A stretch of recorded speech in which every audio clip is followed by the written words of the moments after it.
भक्ति का प्रथम मार्ग सरलता। एक प्रेरक कहानी। एक आलसी लेकिन भोला भाला युवक था, आनंद। दिन भर कोई काम नहीं करता, बस खाता ही रहता और सोता रहता।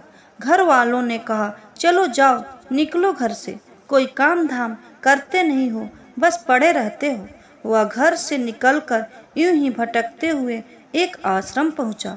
वहां उसने देखा कि एक गुरुजी हैं, उनके शिष्य कोई काम नहीं करते, बस मंदिर की पूजा करते हैं। उसने मन में सोचा, यह बढ़िया है, कोई काम धाम नहीं, बस पूजा ही तो करना है।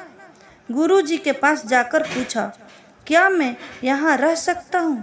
गुरुजी बोले, हाँ हाँ, क्यों नहीं, लेकिन मैं कोई काम नहीं कर सकता हूँ। गुरुजी, कोई काम नहीं करना है, बस पूजा करनी होगी। आनंद, ठीक है, वह तो मैं कर लूँगा। अब आनंद महाराज आश्रम में रहने लगे। ना कोई काम, ना कोई धाम, बस सारा दिन खाते रहो और प्रभु भक्ति में भजन गाते रहो। महीना भर हो गया। एक दिन आई एकादशी। उसने रसोई में जाकर देखा, खाने की कोई तैयारी नहीं थी। उसने गुरुजी से पूछा, आज खाना नहीं बनेगा क्या?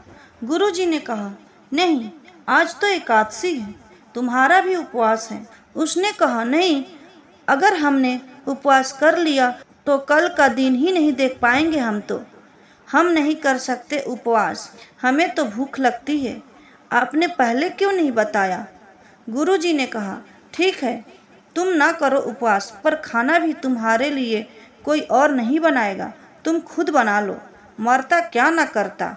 गया रसोई में। गुरुजी फिर आए। देखो, अगर तुम खाना बना लो तो राम जी को भोग जरूर लगा देना और नदी के उस पार जाकर बना लो रसोई।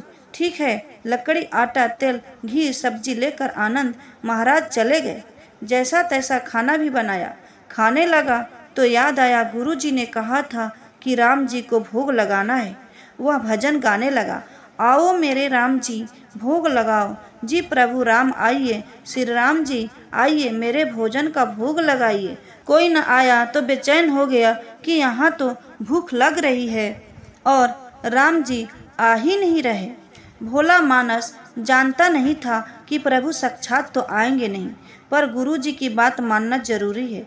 फिर उसने कहा, देखो प्रभु राम जी, मैं समझ गया कि आप क्यों नहीं आ रहे हैं। मैंने रूखा सूखा बनाया है और आपको तरमाल खाने की आदत है, इसलिए नहीं आ रहे हैं। तो सुनो प्रभु, आज वहाँ भी कुछ नहीं बना है, सबकी एकादशी है, खाना है तो यह भोग ही खा लो। श्री राम जी अपने भक्त की सरलता पर बड़े मुस्कुराए और माता सीता के साथ प्रकट हो गए। अब तो भक्त असमंजस में। गुरुजी ने तो कहा था कि राम जी आएंगे, पर यहाँ तो माता सीता भी आई हैं और मैंने तो भोजन बस 2 लोगों का बनाया है।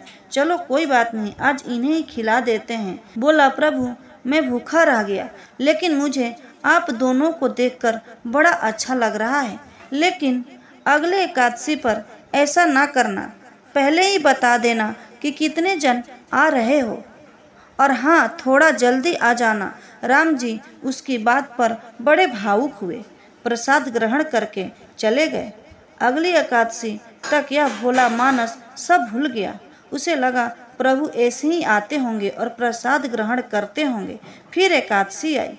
गुरुजी से कहा, मैं चला अपना खाना बनाने, पर गुरुजी, थोड़ा ज़्यादा अनाज लगेगा, वहाँ 2 लोग आते हैं। गुरुजी मुस्कुराए, भूख के मारे बावला है, ठीक है, ले जा और अनाज ले जा।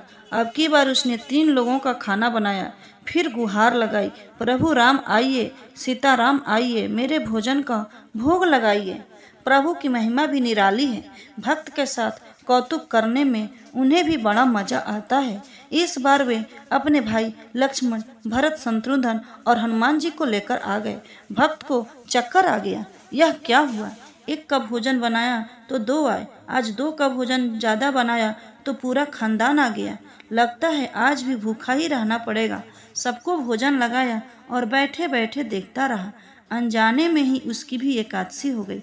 फिर अगली एकादशी आने से पहले गुरुजी से कहा, गुरुजी, ये आपके प्रभु राम जी अकेले क्यों नहीं आते? हर बार कितने सारे लोग को ले आते हैं, इस बार अनाज ज़्यादा देना। गुरुजी को लगा कहीं यह अनाज बेचता तो नहीं है, देखना पड़ेगा जाकर। भंडार में कहा, इसे जितना अनाज चाहिए दे दो। और छुपकर उसे देखने चल पड़े। इस बार आनंद ने सोचा, खाना पहले नहीं बनाऊंगा, पता नहीं कितने लोग आ जाएं, पहले बुला लेता हूँ फिर बनाता हूँ। फिर रट लगाई, प्रभु राम आइए, श्री राम आइए, मेरे भोजन का भोग लगाइए। तभी सारा राम दरबार मौजूद। इस बार तो हनुमान जी भी साथ आए, लेकिन यह क्या, प्रसाद तो तैयार ही नहीं है।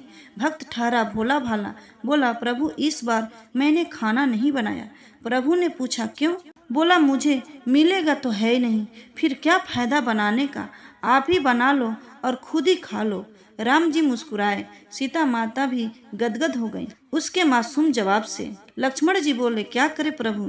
प्रभु बोले, भक्त की इच्छा है, पूरी तो करनी पड़ेगी, चलो लग जाओ काम पर। लक्ष्मण जी ने लकड़ी उठाई, माता सीता जी आटा सानने लगी। भक्त एक तरफ बैठकर देखता रहा। माता सीता रसोई बना रही थी तो कई ऋषि मुनि यक्ष गंधर्व प्रसाद लेने आने लगे। इधर गुरुजी ने देखा खाना तो बना नहीं, भक्त एक कोने में बैठा है। पूछा, बेटा क्या बात है, खाना क्यों नहीं बनाया? तब उसने बोला, अच्छा किया गुरुजी आप आ गए, देखिए कितने लोग आते हैं प्रभु के साथ। गुरुजी बोले, मुझे तो कुछ नहीं दिख रहा है तुम्हारे और अनाज के सिवा। भक्त ने माथा पकड़ लिया, एक तो इतनी मेहनत करवाते हैं प्रभु, भूखा भी रखते हैं और ऊपर से गुरुजी को दिख भी नहीं रहे, यह और बड़ी मुसीबत है। फिर उसने प्रभु से कहा, आप गुरुजी को क्यों नहीं दिख रहे हैं? इस पर प्रभु बोले, मैं उन्हें नहीं दिख सकता। बोला, क्यों? वे तो बड़े पंडित हैं, ज्ञानी हैं, विद्वान हैं, उन्हें तो बहुत कुछ आता है, उनको क्यों नहीं दिखते हैं आप? प्रभु बोले, माना कि उनको सब आता है, पर वे सरल नहीं है तुम्हारी तरह, इसलिए उनको नहीं दिख सकता। आनंद ने गुरुजी से कहा, गुरुजी प्रभु कह रहे हैं आप सरल नहीं हैं, इसलिए आपको नहीं दिखेंगे। वाकई मैंने सब कुछ पाया, पर सरलता नहीं पा सका तुम्हारी तरह, और प्रभु तो मन की सरलता से ही मिलते हैं। आनंद के आग्रह पर प्रभु जी प्रकट हो गए और गुरु जी को दर्शन दिए। इस तरह भक्त के कहने पर प्रभु जी ने रसोई बनाई।